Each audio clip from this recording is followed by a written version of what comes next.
নমস্কাৰ, মই বেদান্ত কুমাৰ শৰ্মা। নকৈ নোৱাৰো অনুষ্ঠানত আজি যিটো বিষয়ে আলোচনা কৰিব ওলাইছোঁ সেইটো আপোনালোকৰ কাৰণে। বহুতৰে মনবিলাক বেয়া, মই অনুমান কৰিব পাৰিছোঁ, কিন্তু আমি কৰিব পৰা একো নাই। কিন্তু যোনে ঘটনাবিলাক ঘটাইছে তেওঁলোকৰ মনবিলাক কিন্তু বেয়া নহয়, মই অনুমান কৰিছোঁ। কিয়? আমাক সাংবাদিকসকলে যিবিলাক বাতৰি দিছে, ইউটিউবাৰসকলে যি বাতৰি যোগান ধৰিছে তাৰ পৰাই অনুমান কৰিছোঁ। গতিকে মই বিষয়টো এনেকৈ লৈছোঁ, সাংবাদিক, অপৰাধী, ইউটিউবাৰ। মনত ৰাখিব, মই সাংবাদিক অপৰাধী বুলি কোৱা নাই, সাংবাদিক, অপৰাধী আৰু ইউটিউবাৰ। এতিয়া ৰাজ্যখনত যিবিলাক ঘটনা ঘটিছে সেইবিলাক লৈ আপোনালোকে মনবিলাক খুব বেয়া কৰি লাভ নাই, কাৰণ এই ঘটনাবিলাকৰ পৰিসমাপ্তি একো নাই, খুব সুন্দৰভাৱে সকলো শেষ হৈ যাব। কেইদিনমানৰ কাৰণে এই ঘটনাবিলাক ঘটে আহে। এতিয়া কথা হৈছে কি, সাংবাদিকে আমাক বাতৰি যোগান ধৰিছে, অপৰাধী মেঘালয়লৈ গৈছে, সেইখিনিলৈও ঠিক আছে। কিন্তু অপৰাধী মেঘালয়ত গৈ ৰীল বনাই আছে, সেইখিনিলৈকেও যেতিয়া গম পায়, তেতিয়াহ'লে সাংবাদিকৰ কাৰ লগত সম্পৰ্ক? হয় আমি যাক অপৰাধী বুলি ভাবিছোঁ তেখেতৰ লগত, নাইবা যিগৰাকীয়ে অপৰাধীক ৰক্ষণাবেক্ষণ দিছে সেই আৰক্ষী বিষয়াৰ লগত। আৰক্ষী বিষয়াগৰাকীয়ে সকলো পিনৰ পৰা ৰক্ষণাবেক্ষণ পাবলৈ কিন্তু সাংবাদিককো সাৱটি লৈছে, অপৰাধীকো সাৱটি লৈছে। আৰু ইউটিউবাৰৰ কথাটো পিছত আহিব। এতিয়া আৰক্ষী বিষয়াই অপৰাধীক সংৰক্ষণ দিয়াৰ কাৰণটো হ'ল এইটোৱে, য'ত 60-70 লাখ টকা বিনিয়োগ কৰা বুলি কৈছে, তেখেতৰ লক্ষ্য হ'ল টকাখিনি পাব লাগিব। আৰু তেখেতক নিশ্চয় কৈছে, দাদা আমি এটা এনেকুৱা বিপদত পৰিছোঁ, আপুনি আমাক ৰক্ষা কৰক, আপুনি আপোনাৰ পইচাখিনিৰ কাৰণে চিন্তা নকৰিব, পাব।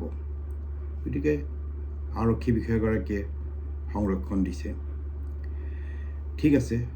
কিন্তু আৰক্ষী বিষয়াগৰাকীৰ ৰক্ষণাবেক্ষণ দিছে সেইখিনিলৈকে ঠিকে আছে, মেঘালয়লৈ গাড়ী এখন তেখেতে যোগান ধৰিছে সেইবিলাকো ঠিক আছে। কিন্তু ৰীলো যে বনাই আছে সেই খবৰটো পোৱাৰ পিছতো সাংবাদিকবিলাকৰ দায়িত্ব নাথাকে নেকি, যে যিটো অপৰাধক লৈ গোটেই ৰাজ্যখনত তোলপাৰ হৈছে, গোটেই আৰক্ষী বিষয়া দৌৰি ফুৰিছে, তেতিয়াহ'লে তেখেতৰোতো এটা দায়িত্ব। কাৰণ GS ৰোডত যেতিয়া ইভটিজিং হয়, যুৱতী মলেষ্টেশ্যন হয়, তেতিয়া যদি সাংবাদিকে ফটো তুলি থাকে আমি বহুতেই প্ৰশ্ন কৰোঁ, তেখেতৰ কৰ্তব্য কি আছিল? যুৱতীগৰাকীক ৰক্ষা কৰাৰ কৰ্তব্য আছিল নে তেখেতে ভিডিঅ' লোৱাৰ কৰ্তব্য আছিল? এইবিলাক প্ৰশ্ন আমি তোলোঁ, আৰক্ষী বিষয়াকো আমি যথেষ্ট প্ৰশ্ন তোলোঁ। গতিকে আমাৰ দায়িত্ববিলাক ক'ত, দায়িত্ববিলাকৰ শেষ ক'ত, এই প্ৰশ্নবিলাকৰ উত্তৰহে মই পোৱা নাই। এতিয়া কথা হ'ল কি, ৰীল বনাইছে এইকাৰণেই, কাৰণ কেইদিনমান পিছত আহি পেলাই ইউটিউবাৰবিলাকক মাতিব বা ইউটিউবাৰবিলাক যাব, ইউটিউবাৰে সুধিব, বাইদেউ আপোনাৰ সেই সময়খিনিত কেনেকুৱা লাগিছিল? মোৰ একো লগা নাই, মোৰতো একো হোৱাই নাই, মইতো মস্তি ৰীল বনাই ঘূৰি আছোঁ, ৰীল বনাই আছোঁ ধুনীয়াকৈ। তাত ৰীল বনাই পেলাই মই হেৰি কৰি আছোঁ, মই শুনিছোঁ, কিন্তু এটা ধৰা অপৰাধ হোৱা বুলি শুনিছোঁ কাৰণে মই মনটো অলপ হেৰি লাগে, গতিকে মই আৰু তাতে আছোঁ। এইবিলাক পাৰ্চনেল কথা, মইতো একো ভাবাই নাই। তে ইউটিউবাৰে ক'ব, হয় মই হ'লেতো একেবাৰে মানুহবিলাকক কি যে কৰিলেহেঁতেন, আপুনি বুলিতো সহ্যই কৰিছে, এনেকুৱাকৈ চলি থাকিব। তাৰপিছত আমি অসমৰ ৰাইজে সেইবিলাকত ব্যস্ত হৈ থাকিম, চাই থাকিম। তাৰমানে আমি মূলতঃ গছিপিং কৰি ভাল পোৱা মানুহ। গছিপিং মানে কি আৰু, পৰ চৰ্চা কৰি ভাল পাওঁ, সেইবিলাকেই আমাৰ কাৰণে সমল, কিন্তু গঠনমূলক কিবা একো নাই। এতিয়া এই আপোনালোকে কৈছে ইউটিউবাৰসকলে মাতি প্ৰমোশ্যন কৰিছে, অমুক কৰিছে, ইউটিউবাৰসকলেতো বিশ্বেশ্বৰ হাজৰিকাকো মাতিব পাৰিলেহেঁতেন, বিদগ্ধ পণ্ডিত আমাৰ যিসকল আছে তেখেতসকলক মাতিও কৰিব পাৰিলেহেঁতেন, কিয় নামাতিলে? কাৰণ তেখেতসকলৰ পৰাতো ভিউজ নাহিব, কাৰ পত্নী কাৰ লগত পলাই গ'ল সেইবিলাক যদি আপুনি বনায় তেতিয়াহ'লে আপোনাৰ ভিউজ বাঢ়িব। ভিউজ বাঢ়িলে কি হ'ব? আপোনাৰ টকা আহিব ইউটিউবৰ পৰা। এইবিলাকেইতো চলি আছে, এইবিলাকেই চলি থাকিব। গতিকে আপোনালোকে কোনেও মনবিলাকো বেয়া নকৰিব আৰু নিজে নিজৰ কামত ব্যস্ত থাকক। এইবিলাক হৈ থাকে, এটা ঘটনা ঢাকিবলৈ আন এটা ঘটনা পোহৰলৈ আনে। গতিকে পিছত কিন্তু পিছৰ চামে আকৌ হাঁহিব, ইছ পাপা তোমালোকে এইবিলাক বিষয় লৈ কাৰোবাৰ পাৰ্চনেল এইবিলাক লৈ তোমালোক ব্যস্ত থাকা। গতিকে আজিৰ চাম কিন্তু বহুত আগবাঢ়ি গৈছে। মই আপোনালোকক অনুৰোধ কৰোঁ এইবিলাকৰ লগত বৰ বেছি জড়িত হৈ মনবিলাক বেয়া নকৰিব, আৰু এইবিলাকে আপোনালোকৰ মনবিলাক অশান্ত কৰিব।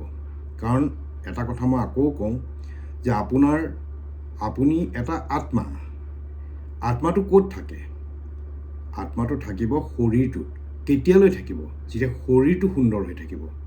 আৰু শৰীৰটো ধুনীয়া হৈ থাকিবৰ কাৰণেই আপোনাৰ মনটো একেবাৰে পখিলাৰ দৰে ধুনীয়া হৈ থাকিব লাগিব, ফ্ৰী হৈ থাকিব লাগিব, উৰি ফুৰিব লাগিব ভাল কামত।